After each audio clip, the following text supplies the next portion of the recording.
Düş aşağı. Ay sürgün ağa başladı.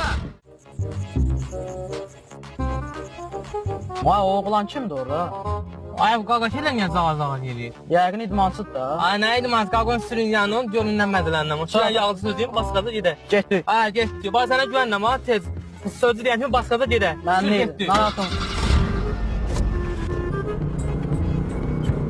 Abi bir dəqiqə gözlə. Eşdirəm ne olur? Ay sən gör idmansın da belə zor yersin də. Bu ne danışıqdır? Düş aşağı. Ay sürgün ağa başladı. Ağa başladı. Ağa başladı. Düş aşağı. Hara getdin məni yarıyor.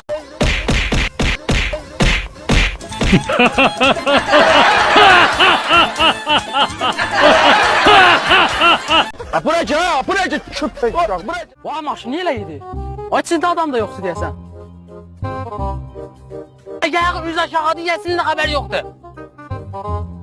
Ay içində adam da yoxdur. Ay gəl daş tapaq hardansa onun altına qoy kömək eləyək. Ha hardan tapayım daş? Hardan tapaq abi belə yerdə daş. O daha daş.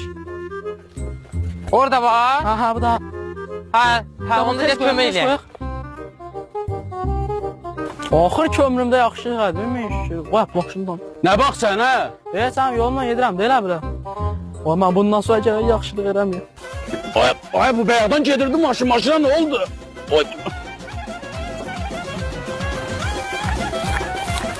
Ha bu nedir? Buraya taş. Buraya köpek uşaq, buraya. Bu ne danışık? Telefon ver abi. Pul kabul ver aç.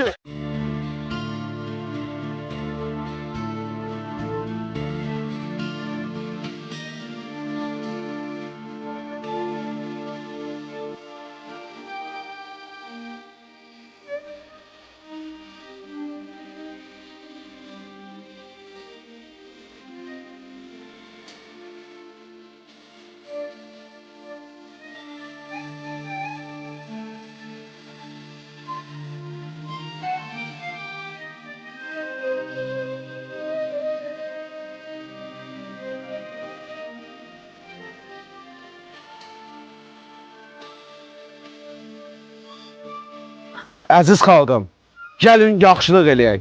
Yaxşılığımızdan əl çəkməyək. Telefon ver abi. Pul kabul ver aç.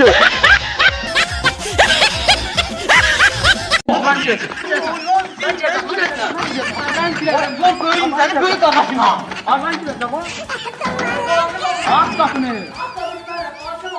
Aç qapını.